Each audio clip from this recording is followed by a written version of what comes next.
Vibrant physics bye Ashutosh Gupta channel में आपका स्वागत। क्लास 12 के फिजिक्स के 7th चैप्टर को हम पढ़ रहे हैं, विद्युत धारा के चुंबकीय प्रभाव। और इससे जो पिछली क्लास थी हमारी, उस क्लास में हमने लॉरेंट्ज बल को सीखा। अर्थात जब किसी चुंबकीय क्षेत्र में कोई आवेश गतिशील हो तो उस पर बल कार्य करता है, जिसका मान QV sin थीटा होता है, अर्थात QV क्रॉस B होता है। इसी को आगे बढ़ाते हुए आज हम ये सीखेंगे कि चुंबकीय क्षेत्र में यदि धारावाही चालक तार है तो क्या उस पर भी बल कार्य करेगा। धारावाही तार होने का मतलब है उस तार में मुक्त इलेक्ट्रॉन गतिशील है। यदि किसी चुंबकीय क्षेत्र में एक तार रख दूं, ये चुंबकीय क्षेत्र मानूं, और हमने ये सीखा है कि आवेश यदि गति करे तो उस आवेश पर एक बल लगता है। लेकिन यदि इस चुंबकीय क्षेत्र में एक तार हो तो ये चालक तार है, और तार में जब धारा प्रवाहित होगी तो उसके अंदर आपको पता है मुक्त इलेक्ट्रॉन यानी आवेश गति करेगा, और आवेश गति करेगा तो बल लगना चाहिए। यही चर्चा आज हम करने वाले हैं। चलिए शुरू करें। मैं मान लेता हूं कि ये एक समान चुंबकीय क्षेत्र है, जिसे मैंने समान अंतराल पर समांतर क्षेत्र रेखाओं द्वारा दर्शाया है। समचुंबकीय क्षेत्र को दर्शाने के लिए समांतर रेखाएं और समान अंतराल पर खींची जानी चाहिए। तो यहाँ जो टॉपिक है, ये चुंबकीय क्षेत्र कैसा है? समचुंबकीय क्षेत्र है। इस समचुंबकीय क्षेत्र में हम लगने वाले बल पर विचार करेंगे। और इस चुंबकीय क्षेत्र में एक चालक स्थित है। अब चालक किस तरह से स्थित है, तो मैं इसे चुंबकीय क्षेत्र के सापेक्ष किसी कोण पर ले लेता हूं और मान लेता हूं कि ये एक चालक तार स्थित है। अब चालक तार के भीतर मुक्त इलेक्ट्रॉन भी दिखाने होंगे, और चालक की खुद का कुछ अनुप्रस्थ काट होगा, तो उसे दिखाने के लिए मैं थोड़ा इसको मोटा कर देता हूं। आप मान लो ये लेंस से बड़ा करके मैं दिखा रहा हूं। तो ये चालक तार है, और इस चालक तार का कुछ अनुप्रस्थ काट क्षेत्रफल है। इस अनुप्रस्थ काट क्षेत्रफल को मैं कैपिटल ये मान लेता हूं। चालक तार की कुछ लंबाई है, इस लंबाई को मैं स्मॉल l ले लेता हूं। और बच्चों, इस चालक के भीतर जो प्रवाहित हो रहे हैं वो मुक्त इलेक्ट्रॉन है, जिसे मैं यहां दिखा देता हूं। क्योंकि ये चालक धारावाही चालक है, इसलिए ये मुक्त इलेक्ट्रॉन गति कर रहे हैं। मुक्त इलेक्ट्रॉन मतलब आवेश गति कर रहे हैं, और आवेश गति करता है तो उस पर बल लगता है। ये लॉरेंट्ज बल से हम जानते हैं। तो हमें पहले यही पता करना होगा कि इसमें आवेश कितना गति कर रहा है, कितनी मात्रा में आवेश है, वो हमें पता करना होगा। तो मैं सबसे पहले लिखूं कि माना किसी एक समान चुंबकीय क्षेत्र में, चुंबकीय क्षेत्र कैपिटल B कह दूं में, एक A अनुप्रस्थ काट क्षेत्रफल, एक कैपिटल A अनुप्रस्थ काट क्षेत्रफल व स्मॉल l लंबाई का चालक तार। चालक इसलिए क्योंकि इसमें धारा प्रवाहित होनी चाहिए। चालक तार स्थित है जो चुंबकीय क्षेत्र से थीटा कोण बनाता है, या थीटा कोण पर स्थित। हम जानते हैं यदि एक आवेश जिसकी वैल्यू Q है गति करेगा तो QV क्रॉस B बल लगेगा, और इसलिए मुझे यहाँ कोण पर भी विचार करना था, तो मैंने ये कोण मान लिया यहाँ थीटा है। अब आवेश गति करता है तो बल लगता है आवेश पर Q V क्रॉस V, ये बल लगता है। तो यहां बल जो लगेगा वो आवेश पर निर्भर करेगा। हमें ये पता करना होगा कि इसमें कितना आवेश प्रवाहित हो रहा है। तो इसे समझने के लिए मैं लिख लेता हूं, माना चालक के एकांक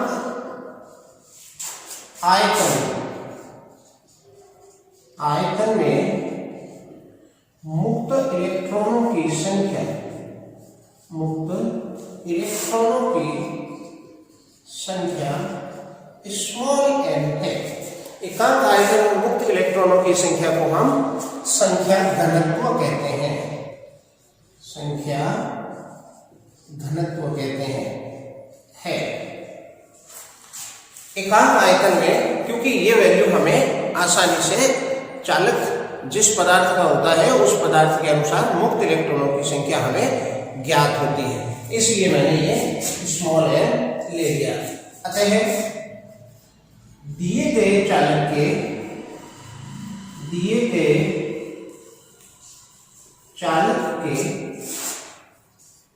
संपूर्ण आयतन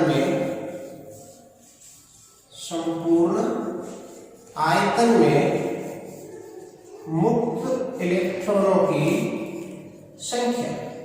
अब जो चालक का हमें आयतन दिया गया है, कितना आयतन है, चूंकि जो चालक है वो बेलनाकार है, और बेलनाकार चालक का जो आयतन का सूत्र होगा वो बेलन का सूत्र होगा, that is pi r square h. संख्या जिसे मैं कैपिटल N लिख दूं, तो एकांक आयतन में स्मॉल n और कुल आयतन में स्मॉल n इंटू आयतन। अब यहाँ आयतन कितना है, चालक का आयतन कितना है,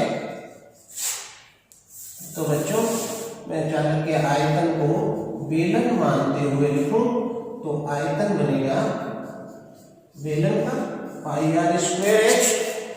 अब विचार करें तो हमें पाई आर स्क्वायर जो है उसका अनुप्रस्थ काट है, बेलन का अनुप्रस्थ काट है पाई आर स्क्वायर, जिसे हमने डायरेक्ट कैपिटल A लिया है, और h जो है उसकी लंबाई है जिसे मैंने स्मॉल l लिया है, तो आयतन होगा इसका AL।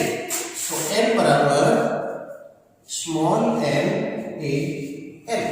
ये इतने मुक्त इलेक्ट्रॉन इस दिए गए चालक में स्थित हैं। अब इतने मुक्त इलेक्ट्रॉन है तो आवेश कितना, अतः आवेश क्वांटीकरण सिद्धांत में हमने सीखा है आवेश Q बराबर any, that's why small q is NaLe। ये कुल आवेश चालक में प्रवाहित हो रहा है। अब मैं लिखूं, हम जानते हैं जब किसी चुंबकीय क्षेत्र में स्मॉल q आवेश गति करता है तो लगने वाला बल कितना होता है, दैट इज F बराबर खोल के लिखूं Q V B और साइन थीटा। यहाँ जो Q है आवेश, उसकी वैल्यू ये है, तो मैं इसकी वैल्यू रखूं, अतः F बराबर Q का मतलब LAE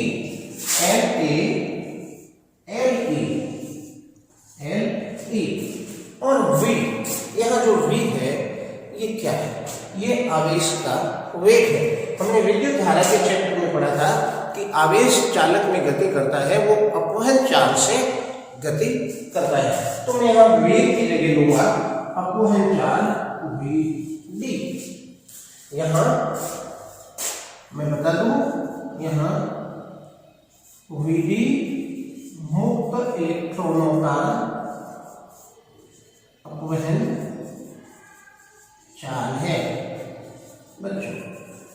VD और B चुंबकीय क्षेत्र है, हमने पहले से लिया है, और साइन थीटा इसके फॉर्मूले में है। अब इसको थोड़ा सा रीअरेंज करें तो हमें एक चीज समझ में आएगी कि यहाँ MAEVD क्या है। ये भी विद्युत धारा के चैप्टर में हमने पढ़ा है, ये विद्युत धारा की मात्रा है, दैट इज NAEVD। तो पीछे ले लिया LVD, VD ले लिया मैंने, B and sine theta, clear. और यहाँ आपको पता है कि MAEVD है IL, बाकी LD ILV साइन थीटा। और इसे यदि सदिश रूप में आप लिखें तो इस प्रकार से लिख सकते हैं, F सदिश इक्वल टू I अदिश भौतिक राशि है, L सदिश भौतिक राशि है, B सदिश भौतिक राशि है, इसलिए मैं एरो लगा रहा हूं, और साइन थीटा है इसलिए L और B के मध्य क्रॉस का निशान लगा दिया। तो ये इस आवेश पर जो है बल लग रहा है, दोनों ही फॉर्मूले उचित हैं। तो बच्चों इस धारावाही चालक पर कितना बल लगेगा वो इस सूत्र से दिया जाएगा, जो कि ILB साइन थीटा है या IL क्रॉस B है। क्योंकि आवेश के लिए ये सूत्र था जो F equal to QVB sine theta या QV क्रॉस B था। आप नोट करें, बढ़ते हैं आगे।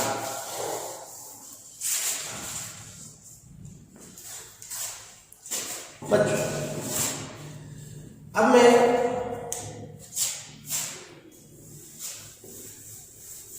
यहाँ एक बात स्पष्ट करनी चाहूं कि आवेश पर जो बल लगेगा, ये बल F equal to QVB sine theta ये होगा, क्या होगा, ILB साइन थीटा मुक्त इलेक्ट्रॉन पर नहीं, धारावाही चालक पर ये बल लगेगा, जिसे आपने ऐसे भी लिखा था F सदिश equal to IL cross B। अब हम विचार करें कि इस चालक पर बल लगेगा, जो कि बल एक सदिश भौतिक राशि है, इसके साथ में ये भी स्पष्ट करना होगा कि इस बल की दिशा कौन सी होगी। तो बल की दिशा उसी तरह से हम विचार करेंगे जिस तरह से हमने आवेश पर बल को विचार किया था, QV क्रॉस B। किस तरह से विचार किया था, हमने दक्षिण हस्त पेच का नियम लगाया था और पेच को V से D की दिशा में घुमाया था, और घुमाने पर पेच जिस दिशा में आगे बढ़ रहा था वही दिशा बल की दिशा थी। तो यही नियम यदि हम यहाँ लगाए तो हमें समझ में आ रहा है कि दक्षिण हस्त पेच के नियम को इस प्रकार लागू करना है कि हमें पेच को L और B की दिशा में घुमाना है, और पेच के आगे बढ़ने की दिशा F की दिशा होगी। लेकिन सदिश गुणनफल के नियम को समझें तो वो नियम इस प्रकार है कि F की दिशा L और B से निर्मित तल के लंबवत होगी। तो ये L मान ले और ये B मान ले, तो इससे निर्मित तल जो बना उसके लंबवत होगी, या तो इधर या इधर। अब इधर है या इधर है, इसको पता करने के लिए हमें पेच का नियम, दक्षिण हस्त पेच का नियम लाना पड़ेगा। अब ये तो क्लियर है कि दिशा या तो इधर होगी या इधर होगी, क्लियर। तो हमें पेच इस प्रकार से रखना है और पेच को L से B की ओर घुमाना है। अब पेच को घुमाएंगे L से B की ओर तो क्लॉकवाइज घुमाएंगे, और क्लॉकवाइज घुमाने पर पेच आगे की ओर बढ़ेगा, यानी अंदर की ओर, इसके तल के लंबवत अंदर की ओर इसकी दिशा होगी। तो मैं लिखूं यहां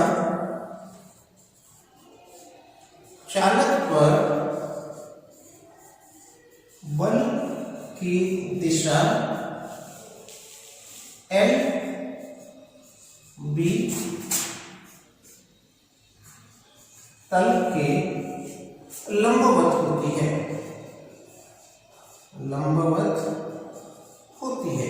इसका मतलब हुआ L और B से तल के लंबवत, जिसे दक्षिण हस्त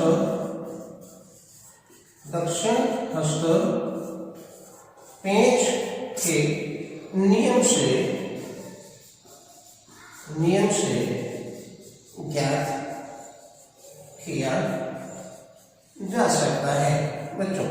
और नियम क्या है, वो नियम आपको आगे स्वयं लिखना है। मैं आपके होमवर्क के लिए दे रहा हूं। करना क्या है कि पेज को L से B की ओर घुमाना है दाएं हाथ से, दक्षिण हाथ से, और पेज के आगे बढ़ने की दिशा चालक पर लगने वाले बल की दिशा होगी, जो मैंने लॉरेंस बल में आपको समझाया था, उसी तरह से लिखना है। तो आप इसे नोट करें। चलें आगे। हम इस बात पर विचार करेंगे कि इस चालक तार पर लगने वाले बल की दिशा ज्ञात करने का अन्य कोई तरीका है क्या, जबकि हम दक्षिण हस्त पेच का नियम जान चुके हैं। हालांकि उसके अलावा भी दो सरल नियम हमारे पास हैं, जिससे हम धारावाही चालक पर लगने वाले बल की दिशा को ज्ञात कर सकते हैं, जो कि पहला है फ्लेमिंग के बाएं हाथ का नियम, और एक और नियम है दाएं हाथ की हथेली का नियम। चलिए शुरू करते हैं।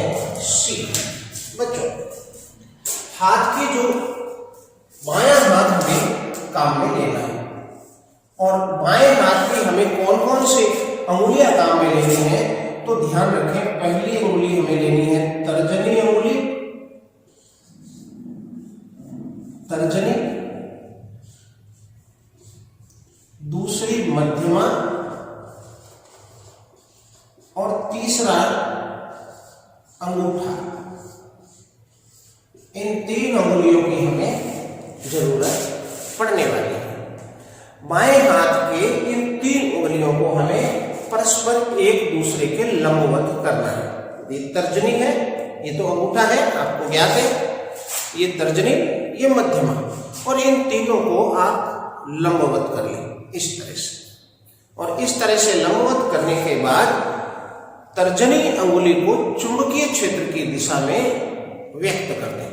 और ये चुंबकीय क्षेत्र की दिशा में मैं इसको तर्जनी को रखूंगा, और मध्यमा उंगली को मैं, जो मध्यमा उंगली है ये तर्जनी है चुंबकीय क्षेत्र की दिशा में, और मध्यमा है इसे चालक की लंबाई की दिशा में, या मैं कहूं धारा की दिशा में करूंगा इस तरह से। तो ये तो इसी तरह से रहेगा, ये यूं हो जाएगा। क्लियर? ये उंगली चुंबकीय क्षेत्र की दिशा में रहनी चाहिए, और ये मध्यमा उंगली घुमा के हमें धारा की दिशा में लानी है। तो जो अंगूठा होगा वो बल की दिशा को व्यक्त करेगा, यानी अंदर की ओर इंगित होगा, जो कि हम दक्षिण हस्त पेच के नियम से भी ज्ञात कर चुके हैं। तो ये धारा की दिशा या लंबाई की दिशा, और अंगूठा जो होगा वो चालक पर लगने वाले बल की दिशा को व्यक्त करेगा। क्लियर? लगने वाले बल को व्यक्त करें बच्चों। इसे आप लैंग्वेज में लिख लें, या आपकी पुस्तक में भी इसी प्रकार से दिया हुआ है कि बाएं हाथ की हथेली को, हथेली की तर्जनी अंगुली को, तर्जनी, मध्यमा और अंगूठे को इस प्रकार से व्यक्त करें कि तर्जनी अंगुली चुंबकीय क्षेत्र की दिशा में हो, मध्यमा अंगुली जो है धारा की दिशा में हो या लंबाई की दिशा में हो, तो जो अंगूठा है वो लगने वाले बल की दिशा में होगा। ये पुस्तक में दिया है, आप इसको नोट कर लें। अब चले दाएं हाथ की हथेली का नियम। और ये अब पहले हमने फ्लेमिंग में बायां हाथ काम में लिया था, लेफ्ट हैंड काम में लिया था। अब हमें दाहिना हाथ यानी राइट हैंड काम में लेना है और राइट हैंड को हम ऐसे पूरी तरह से खोल लेते हैं, इस तरह से अंगूठा अलग कर लेना है। और जो अंगुलियां हैं, सारी अंगुलियां चुंबकीय क्षेत्र की दिशा में करनी है। तो इसमें जो नियम बना वो ये कि अंगुलियां, समस्त अंगुलियां, फैली हुई जो अंगुलियां हैं, फैली हुई अंगुलियां कहाँ रखनी है? चुंबकीय क्षेत्र की दिशा में। अंगूठा पीछे बचेगा, अंगूठा, 4 अंगुलियां इसमें चली गई तो अंगूठा जो है वो धारा की दिशा में या लंबाई की दिशा में होगा। तो हथेली को धक्का देने की दिशा, हथेली को धक्का देने की दिशा जो होगी वो लगने वाले बल की दिशा में होगी। अब किस तरह से काम में ले? तो पहले आप इस राइट हैंड को पूरा फैला लें, अंगुलियों को चुंबकीय क्षेत्र की दिशा में कर लें और अंगूठे को धारा की दिशा में कर लें। इस प्रकार से करने के बाद हमें हथेली को धक्का देना है। अब धक्का देने से क्या तात्पर्य है? तो धक्का जो है पीछे से दिया जाता है, यूं मत देना। जो नियम क्लियर है, जो नियम जिस रूप में है हम उसी रूप में समझे, यहाँ आर्ग्यूमेंट नहीं करने। तो पीछे से हमें धक्का देना है, जिस भी तरह से है। अगर चुंबकीय क्षेत्र यूं है तो हमें धक्का इधर से ही देना है, यूं नहीं देना है। क्लियर? तो इस पीछे से हमें धक्का देना। अंगुलियां चुंबकीय क्षेत्र की दिशा में, अंगूठा धारा की दिशा में, तो हथेली को धक्का देने की दिशा में बल की दिशा होगी और वो उसी प्रकार से अंदर की ओर आएगी जिस प्रकार से हमने फ्लेमिंग के नियम में सीखा और दक्षिण हस्त के कॉर्केस्ट्रो के नियम में सीखा। तो ये भी आपके पुस्तक में दिया हुआ है, लिखा हुआ है, स्पष्ट लैंग्वेज है, आप लिख लें। यहाँ हम एक बात को और विचार कर लें, इस टॉपिक का लास्ट पॉइंट जो कि हमने अभी नहीं किया है। हमने देखा कि चालक तार पर बल, चालक पर बल कितना लग रहा था? जो कि था F = Q की जगह क्या बन गया है? I/L/B sin theta. अब यहाँ ये जो हमने दिशा का टॉपिक शुरू किया, उससे पहले ये खत्म किया था, उसमें आपको ये 4 लाइन लिखनी है। यहाँ ये थीटा इंपॉर्टेंट फैक्टर है, यानी ये तार, ये थीटा है किसके बीच में? तो आपने देखा थीटा चालक तार और चुंबकीय क्षेत्र के बीच में स्थित है। यदि मैं इस तार को, इसका अलाइनमेंट चेंज करूं, इस तरह से करूं या इस तरह से करूं, तो थीटा बदलेगा और थीटा बदलेगा तो निश्चित रूप से जो लगने वाला तार पर बल है वो भी बदलेगा। तो यहाँ हम 2 स्थितियों की चर्चा करने वाले हैं। विशेष स्थिति, 2 स्थितियां हम यहाँ ले रहे हैं। पहली, यदि L is parallel to B, चालक तार चुंबकीय क्षेत्र के अनुदिश भी स्थित है और उस स्थिति में थीटा कितना हो जाएगा? 0 डिग्री या 180 डिग्री भी मान ले, विपरीत कर दें इस तरह से घुमा के, या तो चालक तार में धारा यूं जा रही है या फिर घुमा के यूं कर ले, धारा यूं जा रही है, तो 0 और 180 दोनों की स्थितियां आ जाएंगी। दोनों ही स्थिति में साइन की वैल्यू 0 हो जाएगी, तो लगने वाले बल की वैल्यू 0 हो जाएगी। यानी यदि चालक चुंबकीय क्षेत्र की दिशा में ही स्थित है तो उस पर कोई बल कार्य नहीं करता। जबकि हमने लॉरेंस बल में यह सीखा था कि यदि आवेश चुंबकीय क्षेत्र की दिशा के अनुदिश गतिशील है तो भी उस पर बल कार्य नहीं करता, दोनों मैच कर रहे हैं। तो मैं लिखूं, स्पष्ट है चालक चुंबकीय क्षेत्र की दिशा में स्थित है तो चालक पर बल कार्य नहीं करता है, बल कार्य नहीं करता है। क्लियर? ये तो पहली स्थिति थी। अब चलेंगे स्थिति 2 पर। आप नोट करें, मुझे साफ करना होगा, आप नोट करें। दूसरी स्थिति में मैं लिख रहा हूं यदि L perpendicular to B, perpendicular है तो थीटा की वैल्यू 90 डिग्री हो जाएगी और 90 होने पर साइन की वैल्यू मैक्सिमम हो जाएगी, तो एक हो जाएगी जो कि तो ILB, और इसलिए मैं यहाँ F मैक्सिमम लिखूंगा। तो यहाँ क्या बनेगा, स्पष्ट है क्या बनेगा कि चालक चुंबकीय क्षेत्र के लंबवत होने पर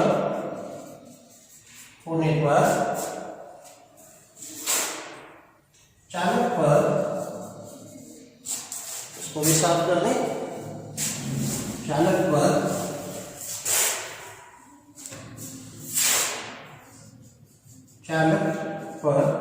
अधिकतम यानी मैक्सिमम बल कार्य करेगा।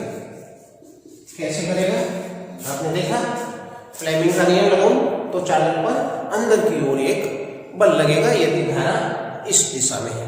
विशेषतः हमें धारा देखनी है, धारा जिस दिशा में है, तो जैसा कि यहाँ लिखा है ना L और B, L को आप धारा की दिशा में ही माने, क्लियर।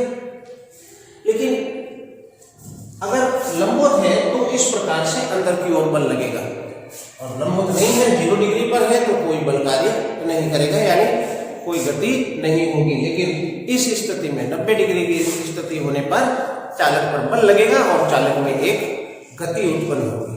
क्लियर। तो ये था आज का टॉपिक। आज इतना ही। कल के टॉपिक में मैं फिर एक नया, कल के वीडियो में मैं एक नया टॉपिक लेकर हाजिर होऊंगा। तब तक के लिए पढ़ते रहिए और मस्त रहिए। Thank you.